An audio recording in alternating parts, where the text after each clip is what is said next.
किससे शुरुआत करना चाहेंगे आप? सबसे पहले ये कि आपकी बातें इतने दूर तक पहुंचाने वाले युवा, वो आपसे किस तरह से एसोसिएट हो जाते हैं, जुड़ जाते हैं, और साहित्य आज तक के इस मंच पर आपकी मौजूदगी है, तो साहित्य को अपने शब्दों में कैसे बयां करेंगे आप?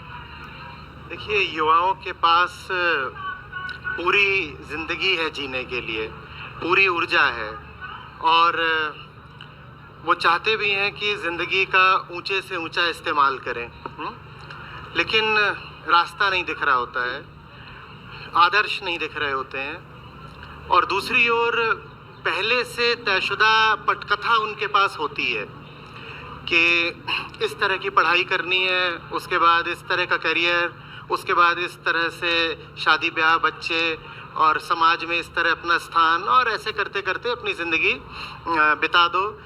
ये चीज़ें, इस तरह के दबाव उनके पास पहले से खूब मौजूद होते हैं, लेकिन जो करने को उनका दिल चाह रहा होता है, जो करने के लिए उनके भीतर की चेतना आतुर होती है, फड़फड़ा रही होती है, उसकी न दिशा मिल रही होती है, न प्रेरणा। तो जब कहीं से उनको थोड़ा बहुत भी पता चलता है कि एक अलग तरीका भी है जिससे जिया जा सकता है, एक अलग उदाहरण भी है जिसका अनुसरण करा जा सकता है, तो फिर बहुत खुश हो जाते हैं। यकीनन वही युवा इस वक्त हमारे साथ मौजूद भी हैं, और मैं देख पा रही हूँ सभी के मोबाइल कैमरे ऑन हैं, जो आपकी एक एक बातों को रिकॉर्ड कर लेना चाहते हैं। मुझे नहीं लगता, मैंने आपके सैकड़ों वीडियो देखे हैं आचार्य जी, और अलग अलग विषयों पर आपको महारत हासिल है। तो इन युवाओं के लिए सबसे पहले आप क्या बोलेंगे?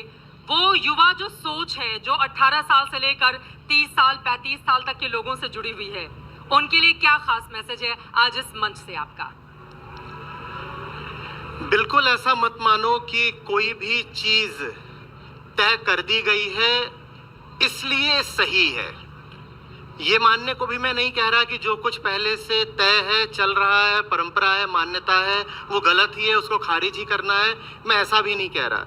मैं कह रहा हूँ वो सब कुछ जो दुनिया कर रही है और आपको करने के लिए कह रही है, उसको अपने सामने रख लो और परखो, और परखने का अपना अधिकार कभी छोड़ मत देना, अपनी आवाज को कभी दबने मत देना। अगर हमारे पास कोई बड़े से बड़ा और एकदम मूलभूत अधिकार होता है इंसान होने के नाते, तो वो अधिकार होता है चुनाव का। मैं एक चैतन्य कॉन्शियस इंसान हूं, मैं चुनूंगा।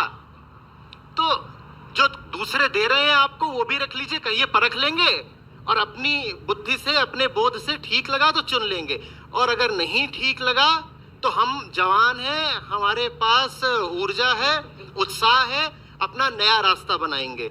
नए रास्ते बनाने से कभी घबराना मत। इतिहास ने भी उनको नहीं याद रखा जो पिटी पिटाई लीकों पर चले थे और भेड़ों की तरह भीड़ों के पीछे चले थे। क्या बात है।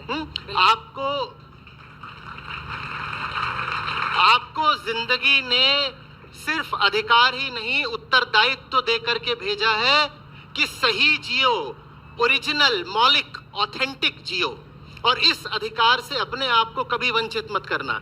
इस अधिकार को छोड़ना माने जिंदगी को छोड़ना, मौत को चुनना। जो भी कीमत चुकानी पड़े, कोई भी कीमत बहुत बड़ी नहीं होती, और अगर एक सहमी हुई और सुरक्षित जिंदगी जियोगे तो एक बहुत बड़ी कीमत तो वहां भी आप दे ही रहे हो ना।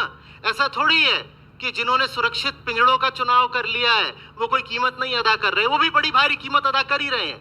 तो पैदा होने का मतलब ही जब ये है कि चुनाव करना पड़ेगा, चुनौतियां झेलनी पड़ेंगी, दर्द भी आमंत्रित करने पड़ेंगे, तो साहब हम सही दर्द चुनेंगे, हम बड़ी चुनौती चुनेंगे। दर्द अगर झेलना भी है तो वो दर्द चुनेंगे जो हमें आजादी की ओर ले जाता हो। बस इतनी सी बात।